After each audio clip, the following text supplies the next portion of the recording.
What is up guys, Anthony here, back with another Destiny Child video. And in today's video everyone, we're going to be playing some PvP on our main account. So it's a little different from our normal PvP videos, as I would normally be playing on the second account and doing the Ruby to Platinum series, or I would be here on the main account doing the best Devil Rumbles teams. So I just wanted to test something a little new out here and see how you guys would like if I just played some PvP matches every now and then, maybe a few times a week when we don't have too much events going on during Destiny Child. So yeah, I just wanted to test it out, and hopefully you guys do enjoy these types of PvP videos, and feel free to let me know in the comments below if you are enjoying them so I can keep making them. So we'll see if everyone does like these type of videos.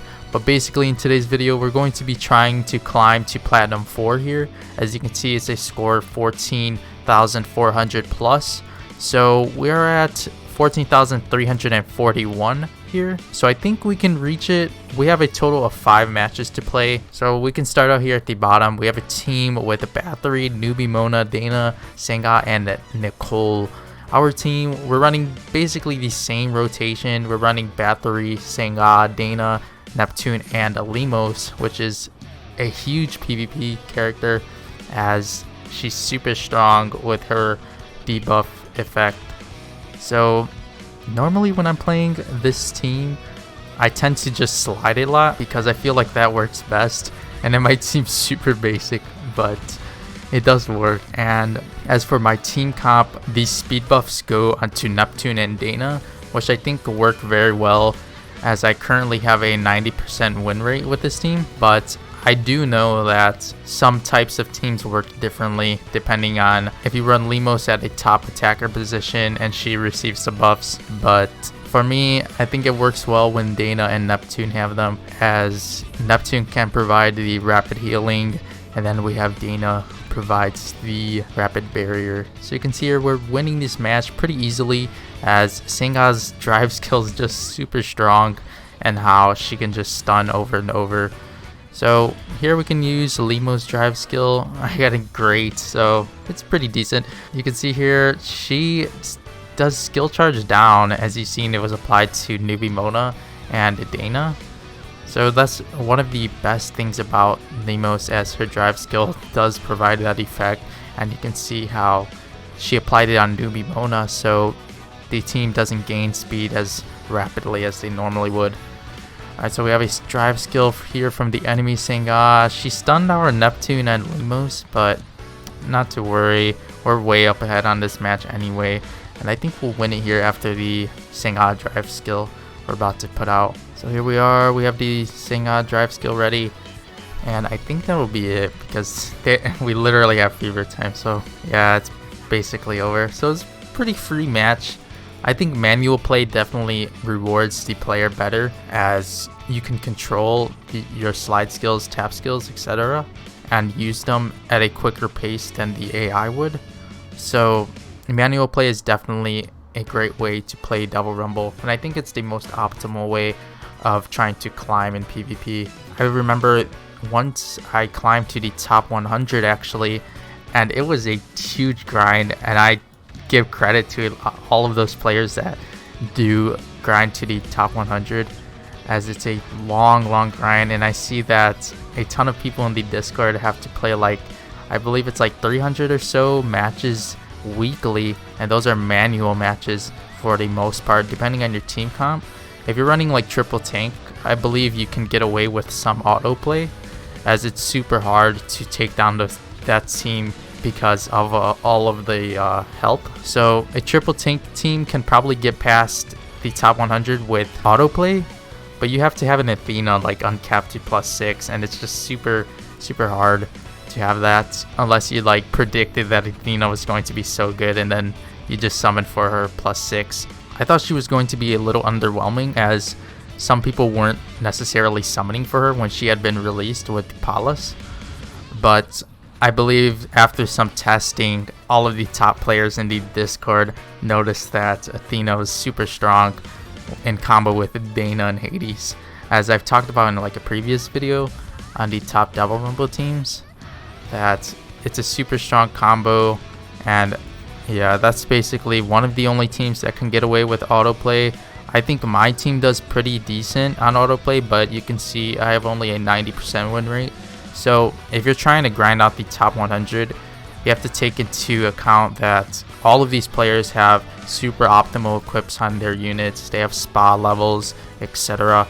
And you can get to Platinum 5 fairly easy without like options on your equipment and just the most optimal soul cutters, as I believe some of my characters lack the most optimal soul cutters, etc. But you can see I'm almost at Platinum 4. So I believe once you get into the grind for the top 100, as what I've noticed, you can see here actually there's a strong team here that I actually do struggle against. It's Athena and Pomona. Now Pomona is a very strong character, so sorry to interrupt what I was talking about, but this is a strong team to go up against. We'll see how we do here. But yeah, basically once you go into the top 100 grind, it gets a little more tedious based on the teams you're facing, as you'll notice their spa levels like insanely leveled up, or they have the most optimal equips and buffs on their equipment. So it can get a little hard when you're going into the top 100 and you can't rely on autoplay too much, as if you do have a triple tank team, I believe it's possible to rely on the autoplay, like I've been saying over and over. Yeah, that's just one of the things about going into the top 100. Also, you have to take into account that you can't really lose, because if you break your streak, I believe your MMR goes down and you start to lose points, because if you're on a winning streak, I believe you do gain more points than you would if you're just, let's say, winning 5 or 10 in a row and you lose a match. So that's one thing. Another thing to take into account, I mean. So maybe we could go into the top 100 one day again, but it's just a super long grind. I wish I did have a screenshot from when I did make it into the top 100 so I could show you guys. I might have one actually floating around in my photo gallery, but I'll have to check that out. I'll probably post it on Twitter if I do find it. But yeah, that's just my thoughts on the top 100 and such. I know it's pretty tough. As you can see here, we have Athena going against us. Now you can see that that team is not taking any damage. Her abilities and that unit is just so strong right now. Plus the combo with Pomona. Pomona is just a tedious healer to go against. And they also have Neptune, so it's just a very, very strong combo. And this team, like this matchup with me, normally lasts such a long time. You can see here they have the Dana ult go up. Now they have favorite time, so we have to use Neptune ult because the lifelink is so strong against favorite time. So let's see if we can take out the Senga here.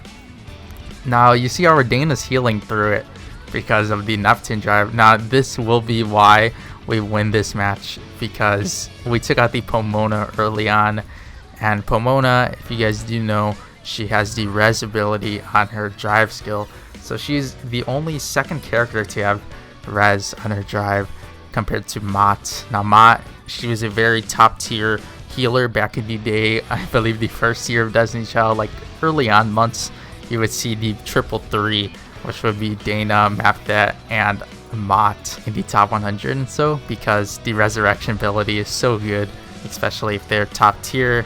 As you can see, Pomona is definitely a top tier unit, so we actually do end up winning this match. You can see Pomona is down, so there's no way they get the res up and such, so it's a pretty much free match now. But if I were to play this on autoplay, I probably would have lost, because I do find myself losing to this team a lot on autoplay, because right now I'm not too worried about my win rate and such, because they had removed the win rate from the Devil Rumble requirements to rank up, so it doesn't really matter if you lose too much and you just want to stay in Platinum 5. But like I've said, if you do want to get into the top 100 and want those bonus crystals and such, you will have to maintain a certain win rate and make sure you're on a winning streak, so you don't lose your points. Alright, so I accidentally clicked the bad there, but we did stun Athena. Now that does help a bit, because her taunt ability, I believe, is super difficult to face. As you can see, this match is just lasting so long, and we're already down to the 1 minute 50 mark. We're about to get a drive skill here. We'll use Limos. Maruru is her name in Korea. Alright, there we go. We finish up this match here. So we won 3 in a row today, pretty good. And yeah, just talk to you guys about the Athena matchup in the top 100, etc. But that will be it for today's Devil Rumble video, as that last match actually took quite a while. But yeah, with that being said, everyone, that will be it for today's Destiny Child video. I hope you guys did enjoy this new part of the channel, as I just wanted to put out some Devil Rumble content.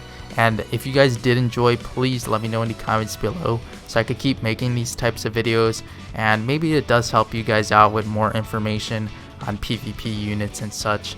But before you guys go, make sure to leave a like on the video, as well as subscribe to the channel if you haven't already and you're enjoying the Destiny Child content. But without further ado, I will see you guys in tomorrow's video. Thank you all so much for watching.